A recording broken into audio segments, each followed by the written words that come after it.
Hello viewers, welcome to our channel progressive BD. আমি রূপঙ্কর। তো দেখো, আজকে থেকে আমি 2-3টা ভিডিওর মাধ্যমে তোমাদের যে ইম্পর্ট্যান্ট কোর্সটা কমপ্লিট করতে চাই সেটা হলো টেন্স। তো দেখো, টেন্স খুব ইম্পর্ট্যান্ট একটা চ্যাপ্টার ইংলিশ গ্রামারের মধ্যে। তো ইংলিশ গ্রামার তোমরা বুঝতে চাও বা ইংলিশে কথা বলতে চাও বা কোনো কিছু বুঝতে চাও, যখনই সব ক্ষেত্রে ইংলিশ গ্রামারের মধ্যে টেন্সটা খুব দরকার। টেন্স যদি না জানো তাহলে তোমরা ইংলিশ কোনো কিছুই বলতে পারবে না, লিখতে পারবে না এবং বুঝতেও পারবে না। তো দেখো, ইংলিশ গ্রামার মধ্যে টেন্স জিনিসটা বুঝতে হলে তোমাদের টেন্সের সাথে সাথে যেই আরও ছোট ছোট পার্টগুলি বুঝতে হবে বা আগে সেগুলি জানতে হবে। সেগুলি আমি প্রথমে দেখাবো, তারপরে আমি মূল পার্ট টেন্সে যাব। ওকে, তো দেখো, টেন্স কমপ্লিট করতে হলে যে জিনিসটা জানতে হবে সেটাকে প্রথমে তোমাদের সেন্টেন্স কি এটা জানতে হবে, তারপর নাম্বার পার্সন জানতে হবে, তারপর ভার্বের যে 3 ফর্ম রয়েছে সেগুলি জানতে হবে। তো দেখো, প্রথমে আমি সেন্টেন্স নিয়ে আলোচনা করছি। দেখো, সেন্টেন্স, তারপর কি নাম্বার, তারপর কি পার্সন, তারপর কি ভার্বের 3 ফর্ম। তো দেখো, যদি আমি সিম্পলভাবে বলি সেন্টেন্স কি, কয়েকটা ওয়ার্ড আমরা একসাথে লিখে যখন একটা অর্থপূর্ণ কথা সৃষ্টি করি তখন তাকে বাক্য বা সেন্টেন্স বলি। তো দেখো, আমরা বাংলাতে যদি কোনো বাক্য বলি, যেমন আমি ভাত খাই, আমি ইজিভাবে বলতে পারি আমি ভাত খাই, কিন্তু এই সেম জিনিসটা যদি আমরা ইংলিশে ট্রান্সলেট করে একটা সেন্টেন্স বানাতে চাই, তাহলে যদি বলি আমি মানে আই, ভাত মানে রাইস, খাই মানে ইট, তো আই রাইস ইট এমনভাবে হবে না। কিন্তু ইংলিশে সেন্টেন্স লেখার একটা পার্টিকুলার নিয়ম রয়েছে, সেই নিয়মটাই আমি প্রথমে দেখাবো তোমাদের। তো দেখো, সেন্টেন্স লিখতে হলে প্রথমে কি লিখতে হবে? প্রথমে সাবজেক্ট লিখতে হবে। ওকে, তারপর কি লিখতে হবে? ভার্ব। তো ভার্ব কি, ভার্ব জিনিসটা নিয়ে আমি একটা ভিডিওতে তোমাদের আলোচনা করেছি, এবং তোমরা যদি ভার্ব নিয়ে তোমরা বিস্তারিত বুঝতে চাও তাহলে নিচে দেওয়া ডেসক্রিপশনে আমি ভার্বের ভিডিও লিঙ্কটা দিয়ে দিছি, তোমরা ভিডিওতে দেখতে পারো। তো দেখো, subject plus verb plus object. Okay, তো দেখো, যেমন কি বলেছি, তাহলে কি হবে? আমি ভাত খাই, তাহলে আই ইট রাইস হবে। ওকে, আই ইট রাইস মানে কি আমি ভাত খাই। তো যদি বাংলা হিসাবে যদি বোঝাতে চাই তাহলে কি হবে? আমি ভাত খাই, তাহলে আই রাইস ইট। ওকে, এটা হবে কি? এটা হবে না, কারণ প্রথমে লিখতে হবে সাবজেক্ট, তারপর ভার্ব, তারপর অবজেক্ট। তো ভার্ব কি, ভার্ব তুমি কিভাবে চিনবে যে কোন ওয়ার্ডটা ভার্ব? দেখো, একটা সেন্টেন্সের মধ্যে যে ওয়ার্ডটা দিয়ে কোনো কাজ করা বোঝায় সেটাকে তো আমরা ভার্ব বলি।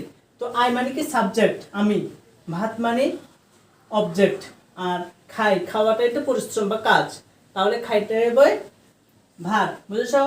তো এবার যে জিনিসটা নিয়ে আলোচনা করবো সেটা হলো নাম্বার। তো নাম্বার কি? Number 2 types, singular, plural. Singular, তারপর কি প্লুরাল। তো দেখো, সিঙ্গুলার কি? সিঙ্গুলার হলো একজন বোঝালে সিঙ্গুলার, যেমন I, he, C, Ram, Sham, এগুলি সিঙ্গুলার।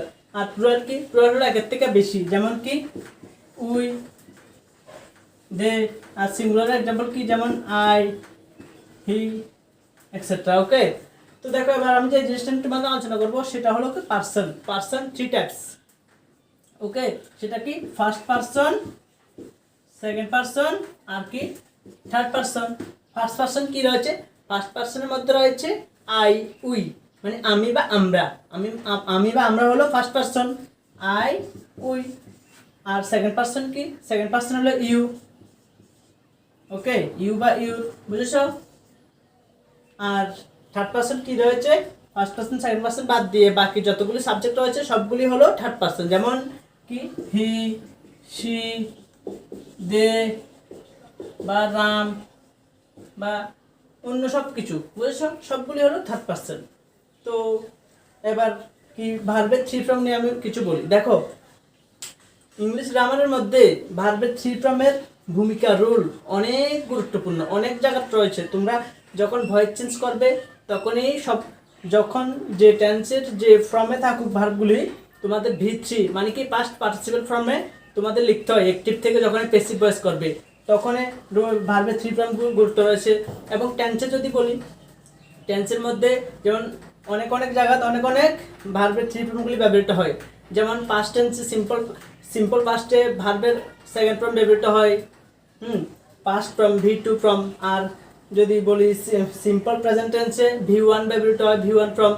আর যখন পাস্ট পারফেক্ট বা প্রেজেন্ট পারফেক্ট বা ফিউচার পারফেক্ট টেন্স লিখি তখন আমাদের সবসময় পাস্ট পার্টিসিপেল মানে কি ভি থ্রি ফর্মতে লিখতে হয়। তো ভার্বের থ্রি ফর্মের গুরুত্ব বা ভূমিকা অনেক অনেক রয়েছে। ওকে, তো সেই জিনিসটাই আমি আজকের ভিডিওতে দেখাবো। তো দেখো, ভার্বের থ্রি ফর্মের সাথে আরেকটা রয়েছে, সেটা হলো বি4 বি5। সেটা কি? তো দেখো, আমি সিম্পলভাবে একটু দেখাচ্ছি তোমাদের। আমি প্রথমে দিচ্ছি ভার্বের থ্রি ফর্ম, কিন্তু আমি আলোচনা করবো ভার্বের ফাইভ ফর্ম। সেটা কি? বি5 বি4 এবং বি5 নিয়ে তোমাদের কিছু বলবো দেখো নতুন করে। সেটা কি? ভি1 ভি2 ভি3 বি4 বি5। দেখো, সেটা কি? ভি1 হলো কি? প্রেজেন্ট, মানে কোনো সেন্টেন্সের মধ্যে যদি ভি1 থাকে তাহলে এটা প্রেজেন্ট টেন্সে রয়েছে ভি1। ভি2 কি? পাস্ট। আর ভি3 কি? Past participle. আর ভি4 কি? ভি4 হলো কোনো ওয়ার্ডের সাথে, এই পৃথিবীতে যত ওয়ার্ড রয়েছে সবগুলি যে কোনো ওয়ার্ডের সাথে যদি আইএনজি যুক্ত থাকে তাহলে সেটা কি? সেটা হলো ভি4। যেমন কামিং, গোয়িং, রিডিং, ওকে, ড্রয়িং, সবগুলি হলো ভি4। বুঝছো? সাধারণত আমরা টেন্সের মধ্যে কন্টিনিউয়াস টেন্সে ভি4কে আমরা দেখতে পাই। আর ভি5 কি? ভি5 হলো কোনো ভার্বের সাথে যদি আমরা এস বাই এ যুক্ত করি তখনই হবে সেটা কি? বি5। যেমন the sun rises in the east, rises, এটা হলো বি5। বুঝছো? তো বি5 কখন আমরা ইউজ করি?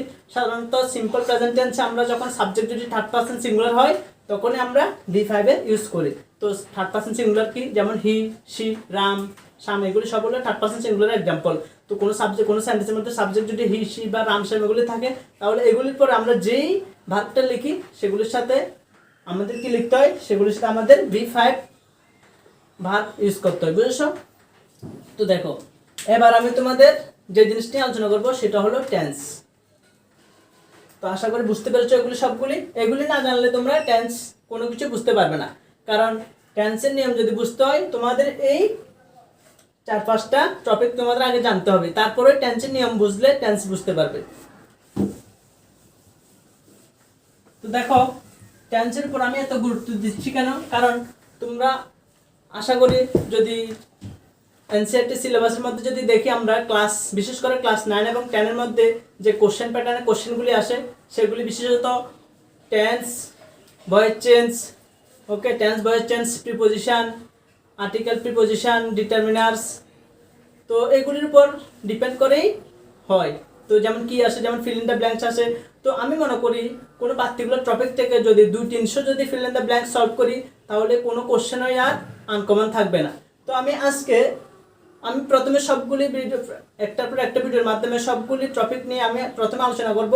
তারপর এগুলি থেকে যে সিলেক্টেড ইম্পর্টেন্ট যে ফিল ইন দ্য ব্ল্যাঙ্কসগুলি হয়, যেমন টেন্স রিলেটেড বিভিন্ন ফিল ইন দ্য ব্ল্যাঙ্কস হতে পারে, তো এগুলি নিয়ে আমি প্র্যাকটিস সেটের ভিডিও করব।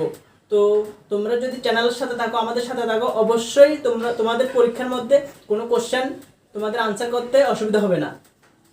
তো দেখো, এবার আমি তোমাদের যে জিনিসটা নিয়ে আলোচনা করবো সেটা হলো টেন্স। টেন্স কয় প্রকার? Tense 3 types, 3 × 4 12 types. কিভাবে? দেখো, টেন্স 3 প্রকার: প্রেজেন্ট, পাস্ট, ফিউচার। তো প্রত্যেকটার মধ্যে আবার 4টা করে ভাগ রয়েছে। তো মোট কত ভাগ হলো? 3 4 12 ভাগ। তো সবগুলি ভাগ নিয়ে তো আমি একটা ভিডিওতে আলোচনা করতে পারবো না, আলাদা আলাদা ভিডিওর মাধ্যমে আমি এই টেন্সের কোর্সটা কমপ্লিট করব। তো দেখো, আজকে আমি জাস্ট ইন্ট্রোডিউসিং ভিডিও মনে করতে পারো টেন্সের নিয়ে। তো আজকে প্রথমে আমি টেন্স কয় প্রকার সেটা বলি। দেখো, টেন্স 3 প্রকার তো বলে দিয়েছি: present tense, past tense, future tense. তো প্রেজেন্ট টেন্সের মধ্যে 4টা ভাগ রয়েছে। সেটা কি? সিম্পল প্রেজেন্ট বা প্রেজেন্ট ইনডিফাইনাইট, তারপর কি প্রেজেন্ট কন্টিনিউয়াস, তারপর কি প্রেজেন্ট পারফেক্ট, তারপর প্রেজেন্ট পারফেক্ট কন্টিনিউয়াস। তো আজকে শুধু আমি প্রেজেন্ট টেন্সের যে 4টা পার্ট রয়েছে সে 4টা পার্টের যে স্ট্রাকচার রয়েছে সেই স্ট্রাকচারগুলি আজকে আমি দেখাবো। তো দেখো, টেন্স কয় প্রকার? 3 প্রকার: প্রেজেন্ট, পাস্ট, ফিউচার। বুঝেছো? তো বিভিন্ন যে অক্সিলিয়ারি ভার্বগুলি রয়েছে, কোন অক্সিলিয়ারি ভার্ব কোন টেন্সে যাবে সেগুলো আমি আগের ভিডিওগুলিতে দেখিয়ে দিয়েছি, তোমরা চ্যানেলে গিয়ে আগের ভিডিওগুলি দেখতে পারো। তো দেখো, আজকে যে জিনিসটা নিয়ে আলোচনা করছি সেটা হলো টেন্স। তো দেখো, প্রথমে কি? Simple present. সিম্পল প্রেজেন্ট নিয়ে আলোচনা করি। ওকে, তো সিম্পল প্রেজেন্ট টেন্সের যে স্ট্রাকচার সেটা কি? সেটা হলো প্রথমে কি লিখতে হবে, সাবজেক্ট, সাবজেক্ট প্লাস ভার্ব তারপর অবজেক্ট, সেটা বলেছি সেন্টেন্স স্ট্রাকচার। তো সিম্পল প্রেজেন্ট টেন্স বা প্রেজেন্ট ইন্ডিপেন্ডেন্ট টেন্সের স্ট্রাকচার কি, প্রথমে সাবজেক্ট, তারপর কি হবে V1 প্লাস অবজেক্ট। ওকে, তো V1 কি, V1 হলো প্রেজেন্ট ফর্ম, ভার্বের যে তিনটা ফর্ম বলেছি, তো তিনটা ফর্মের মধ্যে প্রেজেন্ট পাস্ট পাস্ট পার্টিসিপেলের মধ্যে এটা হলো প্রেজেন্ট ফর্ম, মানে কি V1 বেস ফর্ম, ভার্বের বেস ফর্ম, যেমন কি গো ওয়েন গন, তো কি হবে V1 হবে গো। ওকে, তো যদি একটা एग्जांपल বলি কি হবে, যেমন আই প্লে, আমি খেলি। ওকে, আই প্লে, এটা কি সাবজেক্ট, প্লে কি এটা হলো ভার্ব, বুঝেছো? তো প্লে কি, প্লে তিনটা ফর্ম কি হবে, প্লে প্লেট প্লেট। ওকে, তো এটা কি V1 ফর্ম, বুঝেছো? তো একটা एग्जांपल দিয়ে বুঝিয়ে দিয়েছি। ওকে, তো সিম্পল প্রেজেন্ট টেন্স নিয়ে আশা করি আর কোনো ডাউট থাকবে না তোমাদের।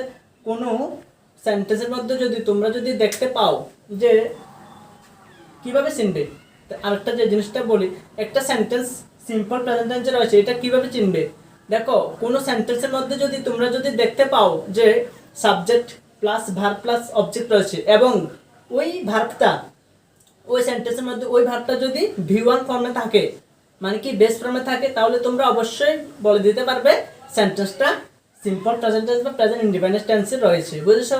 তো একটা एग्जांपल দিয়েছি আই প্লে। তো এবার আমি যে জিনিসটা নিয়ে আলোচনা করব সেটা হলো প্রেজেন্ট কন্টিনিউয়াস, একটার পর একটা আসে, কেমন দেখো, তারপর কি আসি, প্রেজেন্ট কন্টিনিউয়াস, প্রেজেন্ট কন্টিনিউয়াস। দেখো প্রেজেন্ট কন্টিনিউয়াস টেন্সের যে গঠন সেটা হলো, সেটাকে প্রথমে সাবজেক্ট, তারপর এমিজার, তারপর ভার্বের সাথে আইএনজি যুক্ত হবে, যেহেতু এটা কন্টিনিউয়াস টেন্স, তারপর অবজেক্ট। তো দেখো স্ট্রাকচারটা দেখো, প্রথমে সাবজেক্ট, তোমরা সবগুলি নোট করে নেবে, কারণ এই টেন্সের স্ট্রাকচার বা টেন্সের নিয়ম তোমাদের খুব দরকার। সবগুলি কথাই, সবগুলি সেন্টেন্স, সবগুলি ভিডিও তোমাদের জন্য খুব খুব হেল্পফুল, কারণ আমি যে ভিডিওগুলি করছি তোমাদের উপকারের জন্যই করছি, বুঝেছো? তো তোমরা কেউ অ্যাভয়েড করবে না, সবগুলি তোমরা একদম মনোযোগ দিয়ে দেখবে এবং সিরিয়াসনেস হবে এবং খাতা কলম নিয়ে বসবে ভিডিওগুলি দেখতে। ওকে, তো দেখো সাবজেক্ট, তারপর কি বলেছি, এমিজার। এমিজার কি, এমিজার হলো অক্সিলারি ভার্ব, এমিজার, তারপর কি ভার্বের সাথে, ভার্ব বলতে V1টা হবে, V1 এর সাথে আইএনজি যুক্ত হবে, যেমন গোর সাথে আইএনজি যুক্ত হলে গোয়িং, রিডের সাথে আইএনজি যুক্ত হলে রিডিং, কামের সাথে আইএনজি যুক্ত হলে কামিং, এগুলো সবগুলি V1, গো কাম রিড এগুলো সবগুলি V1 ফর্ম, বুঝেছো? তো দেখো V1 এর সাথে আইএনজি যুক্ত হবে, তারপর কি হবে অবজেক্ট। যদি এবার আমি একটা एग्जांपल দিয়ে বুঝিয়ে দিই, তোমরা আশা করি খুব ভালোভাবে বুঝে নিতে পারবে। তো যদি আমি খেলি, তো আমি খেলতে আছি, তাহলে সেন্টেন্সটা কি হবে, I am playing, I am playing. তো কি হবে, আই সাবজেক্ট, এম এটা অক্সিলারি ভার্ব, আই এর সাথে এম ব্যবহৃত হয়, আমি আগের ভিডিওতে বলে দিয়েছি আমি যার এবং ওয়াজার ব্যবহার সম্বন্ধে, আই এর সাথে কি হবে এম। তো তোমরা যদি ডাউট হয় যদি আই এর সাথে এম ব্যবহৃত হবে না ইজ ব্যবহৃত হবে আর ব্যবহৃত হবে, তোমরা নিচে দেওয়া ডেসক্রিপশনে গিয়ে তোমরা আগের ভিডিওর লিঙ্কটা দেখতে পারো এবং আগের ভিডিওটা দেখলে তোমরা ক্লিয়ার হয়ে যাবে যে আয়ের সাথে কি এম ব্যবহৃত হবে না ইজ না আর, বুঝছো? তো দেখো আয়ের সাথে কি ব্যবহৃত হবে, আয়ের সাথে এম, আই এম প্লেইং, বুঝছো? তো আমি খেলছি। তো আশা করি এই দুইটা টেন্স তোমরা বুঝে নিয়েছো। এবার আমি তোমাদের যে টেন্স নিয়ে আলোচনা করব সেটা হলো প্রেজেন্ট পারফেক্ট টেন্স। তো দেখো প্রেজেন্ট পারফেক্ট টেন্সের যে নিয়ম রয়েছে সেটা কি, সেটা হলো ভার্বের 3 ফর্মের মধ্যে প্রেজেন্ট পাস্ট পাস্ট পার্টিসিপল রয়েছে, এখানে পাস্ট পার্টিসিপল ফর্মটা তোমাদের জানতে হবে। তো দেখো প্রেজেন্ট পারফেক্ট,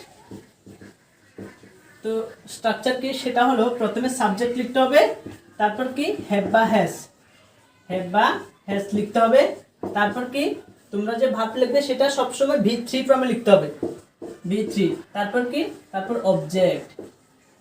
তো দেখো এবার আমি একটা एग्जांपल দিলে তোমরা খুব ভালোভাবে বুঝতে পারবে সেটা কি। দেখো প্রেজেন্ট পারফেক্ট টেন্সের স্ট্রাকচার আমরা বলে দিয়েছি, সাবজেক্ট প্লাস হ্যাভ হ্যাজ, তারপর V3, তারপর অবজেক্ট। তো সাবজেক্টের পরে তোমাদের মানে প্রশ্ন আসতে পারে যে সাবজেক্টের পরে আমরা কখন হ্যাভ লিখবো বা কখন হ্যাজ লিখবো। তো আমি এটা নিয়েও আমি আগের ভিডিওতে দিয়েছি, আগের একটা ভিডিওতে হ্যাভ হ্যাজের ব্যাপারে যখন ভিডিও করেছি তখন বলে দিয়েছি। তো আজকে আবার ছোট্ট করে বলি, দেখো সাবজেক্ট যদি সিঙ্গুলার হয় তখন হ্যাজ লিখবে, আর সাবজেক্ট যদি প্লুরাল হয় তখন হ্যাভ লিখবে। আর একটা ব্যতিক্রম, সেটা কি, সেটা হলো আই এর সাথে হ্যাভ লিখবে। বুঝেছো? তো দেখো এবার আমি একটা এক্সাম্পল দিলে তোমরা বুঝে যাবে। সেটা কি, I have played, I have played, I have played. I হলো সাবজেক্ট এবং আই এর সাথে হ্যাভ ব্যবহৃত হবে। তো I have played, third form ভি3 ফর্ম কিতে হবে, প্লেট। বুঝেছো?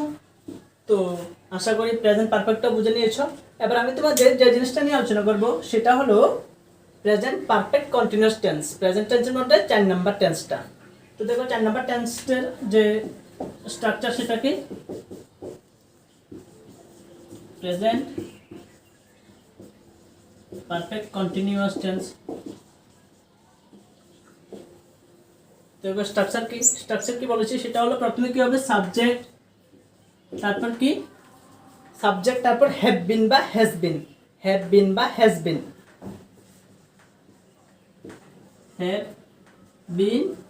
হ্যাভ বিন বা হ্যাজ বিন। তারপর কি, তারপর ভার্ব ভি1 এর সাথে আইএনজি যুক্ত হবে। তারপর কি, অবজেক্ট। ওকে, তো আবার দেখো তোমরা স্ট্রাকচারটা দেখো। প্রেজেন্ট পারফেক্ট কন্টিনিউয়াস টেন্সের যে স্ট্রাকচার রয়েছে সেটা কি, সেটা হলো সাবজেক্ট প্লাস হ্যাভ বিন বা হ্যাজ বিন, তারপর কি ভি1 এর সাথে আইএনজি, যেহেতু এটা কন্টিনিউয়াস টেন্স তাহলে অলওয়েজ আইএনজি যুক্ত হবে, তারপর অবজেক্ট। ওকে, তো একটা এক্সাম্পল দিচ্ছি, দেখো এক্সাম্পল দেখলে তোমরা আরো ক্লিয়ার হয়ে যাবে।